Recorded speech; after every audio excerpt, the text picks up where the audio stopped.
नमस्कार, जोहार। छत्तीसगढ़ न्यूज में आपका बहुत बहुत स्वागत है। इससे पहले आप न्यूज को कहां से देख रहे हैं, कमेंट में जरूर बताएं। साथ ही चैनल को सब्सक्राइब करना बिल्कुल ना भूलें। केंद्रीय कैबिनेट में छत्तीसगढ़ के सांसद को मिलेगी जगह, सीएम साय ने दिया बड़ा बयान। प्रदेश के पूर्व मुख्यमंत्री को पटकनी देकर और चार पूर्व मंत्रियों को हराकर हमारे प्रत्याशी आए हैं। उन्होंने कहा कि लोकसभा चुनाव में छत्तीसगढ़ में भाजपा को ऐतिहासिक जीत मिली और केंद्र में भी एनडीए गठबंधन की सरकार बनने जा रही है। यह जीत प्रधानमंत्री नरेंद्र मोदी की गारंटी पर छत्तीसगढ़ की जनता की मुहर है। इस ऐतिहासिक परिणाम के लिए प्रदेश की जनता को धन्यवाद, बधाई एवं शुभकामनाएं। Chhattisgarh sustainability and regenerative development के मामले में बनेगा अग्रणी राज्य। सस्टेनेबिलिटी एंड रिजनरेटिव डेवलपमेंट के मामले में छत्तीसगढ़ को अग्रणी राज्य बनाने में राज्य नीति आयोग में गहन विचार विमर्श किया गया। बैठक में छत्तीसगढ़ के विजन डॉक्यूमेंट 2047 तैयार करने के लिए वर्किंग ग्रुप के सदस्यों ने अपने विचार रखे। नया रायपुर स्थित राज्य नीति आयोग में हुई इस बैठक में सदस्यों ने इस विषय पर के लघु, मध्यम एवं दीर्घकालिक लक्ष्यों पर सुझाव दिए। गौरतलब है कि विजन डॉक्यूमेंट तैयार करने का उत्तरदायित्व राज्य नीति आयोग को सौंपा गया है। छत्तीसगढ़ सहित दूसरे राज्यों में भी चला सीएम विष्णुदेव साय का जादू। छत्तीसगढ़ में 10 सीटों सहित पूरे देश में भाजपा नित एनडीए गठबंधन ने 293 सीटों पर जीत हासिल की है। इसके साथ उड़ीसा विधानसभा चुनाव में पहली बार भाजपा ने बहुमत हासिल किया है, तो दूसरी ओर आंध्र प्रदेश विधानसभा चुनाव में भी एनडीए गठबंधन को पूर्ण बहुमत हासिल हुई है। छत्तीसगढ़ सहित मध्य प्रदेश और उड़ीसा में भाजपा की प्रचंड जीत में मुख्यमंत्री विष्णुदेव साय का अहम योगदान रहा। छत्तीसगढ़ में सुशासन के लिए होगा आईटी का इस्तेमाल। छत्तीसगढ़ में विष्णुदेव की सरकार सुशासन लाने के लिए आईटी का बड़े पैमाने में इस्तेमाल करेगी। जन कल्याणकारी योजनाओं से मॉनिटरिंग से लेकर वित्तीय प्रबंध, करों की वसूली, भूमि संबंधी रिकॉर्ड के पंजीयन, संधारण और संशोधन सहित सभी जरूरी क्षेत्रों में आईटी का इस्तेमाल होगा। सरकार द्वारा लोगों तक शासकीय योजनाओं की पहुंच का दायरा बढ़ाने के साथ ही प्रशासन को मजबूत और पारदर्शी बनाने के लिए ठोस पहल करने जा रही है। सरकार के बजट में इन सभी विषयों को शामिल किया गया है। छत्तीसगढ़ महतारी वंदन योजना में बड़ी गड़बड़ी, कई अपात्र महिलाओं के खाते में आए पैसे। महिला व बाल विकास विभाग ने महत्वाकांक्षी महतारी वंदन योजना के लाभार्थियों की पात्रता फिर से जांचने की तैयारी की है। जांच में गलत तरीके से योजना से लाभान्वित होना पाए जाने पर अपात्र हितग्राहियों से राशि की वसूली भी होगी। योजना का लाभ कई अपात्र महिलाओं के द्वारा लिए जाने की शिकायत के बाद विभाग ने यह कदम उठाया है। जानकारी के अनुसार विभाग द्वारा एक ही नाम वाले 20,000 से अधिक आवेदनों की जाँच कर रहा है। इनमें नाम, पता, जन्मतिथि समान है। छत्तीसगढ़ के 220 उम्मीदवारों में से 198 की जमानत जब्त। बीजेपी, कांग्रेस के अलावा जनता ने सभी को नकारा।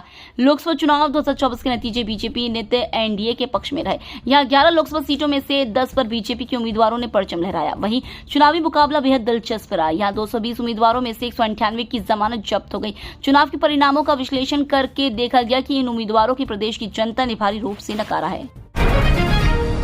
बीजेपी महामंत्री रोहरा ने कांग्रेस पर कसा तंज, बोले राहुल प्रियंका की सभाएं हुई फ्लॉप। छत्तीसगढ़ में 10 लोकसभा सीट जीतने के बाद भाजपा प्रदेश महामंत्री जगदीश रोहरा ने कांग्रेस पर तीखा कटाक्ष किया है। राज्य की जनता ने कांग्रेस के राष्ट्रीय नेताओं को भी नकार दिया। साथ ही कांग्रेस के बड़े चेहरे राहुल और प्रियंका की सभाएं फ्लॉप साबित हुई हैं।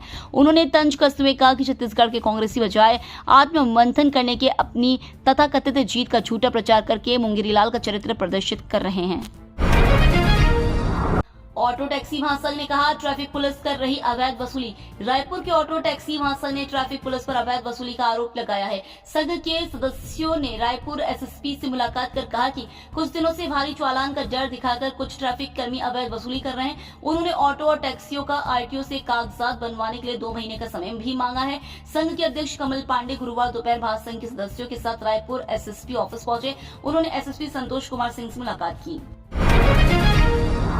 तीरथगढ़ में बनी ग्लास ब्रिज 82 मीटर ऊंचे स्काई वॉक में चीन अमेरिका को दे रहा मात। बस्तर के सुरमे वादियों में स्थित तीरथगढ़ के आकर्षक जलप्रपात में बनने वाला यह ग्लास ब्रिज छत्तीसगढ़ प्रदेश का पहला ब्रिज होगा। इसके अलावा यह देश का तीसरा ब्रिज होगा। पहला ग्लास ब्रिज सिक्किम में तो दूसरा बिहार के राजगीर में है। तीरथगढ़ में कांगेर घाटी राष्ट्रीय उद्यान और पर्यटन विभाग की ओर से बनाए जा रहे ग्लास ब्रिज में स्काई वॉक कर सकेंगे। छत्तीसगढ़ सरकार ने दिया आदेश, प्राइवेट की तर्ज पर अब सरकारी स्कूलों में पेरेंट्स मीट। छत्तीसगढ़ में स्कूल शिक्षा में सुधार के संदर्भ में एक बड़ी खबर आ रही है। विष्णुदेव सरकार ने प्राइवेट स्कूलों सरीखा सरकारी स्कूलों में पेरेंट्स मीट आयोजित करने का आदेश जारी कर दिया है। हालांकि इससे पहले कई बार पेरेंट्स मीट करने पर विचार हुआ। पिछली सरकार में स्कूल शिक्षा विभाग ने भी सरकारी स्कूलों में पेरेंट्स मीट शुरू करने का प्रयास किया था, मगर इसका क्रियान्वयन नहीं हो पाया। मगर विष्णुदेव सरकार ने अब इसका आदेश जारी कर दिया है। छत्तीसगढ़ में अब 10वीं 12वीं की बोर्ड परीक्षाएं होंगी। 2 बार फेल हुए छात्रों को मिलेगा दूसरा मौका। छत्तीसगढ़ में अब 10वीं और 12वीं की बोर्ड परीक्षाएं 2 बार होंगी। 2 बार परीक्षा का नियम राजपत्र में प्रकाशित किया गया है। फरवरी मार्च में प्रथम मुख्य परीक्षा, इसके बाद जून के तीसरे सप्ताह के बाद द्वितीय मुख्य परीक्षा होगी। दूसरी परीक्षा में शामिल होने के लिए पहली परीक्षा के लिए आवेदन करना जरूरी होगा। अब छात्र प्रथम मुख्य परीक्षा में असफल विषयों में दोबारा परीक्षा दे सकेंगे। यह नियम सत्र 2024-25 से पूरी तरह से लागू होगी। जल्द होगी छत्तीसगढ़ में मानसून की एंट्री। आने वाले 3 दिनों में मौसम में होगा तेजी से बदलाव।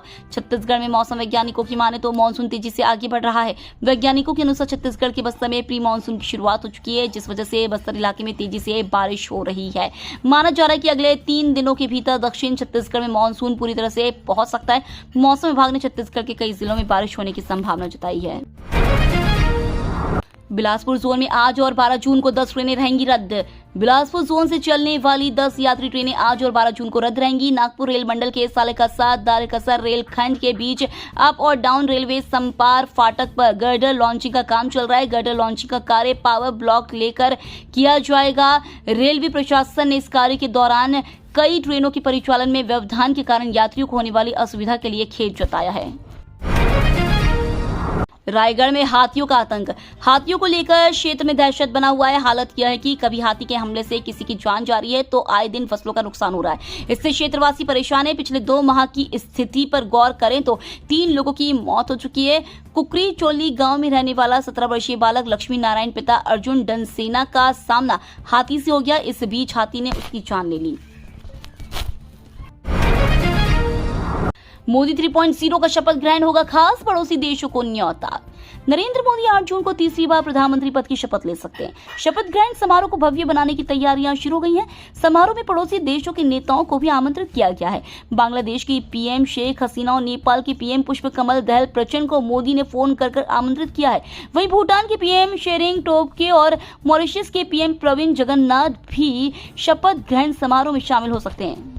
ये तो थी आज की बड़ी खबरें। अगर आपको न्यूज पसंद आई हो तो वीडियो को लाइक और शेयर करना बिल्कुल ना भूलें। धन्यवाद।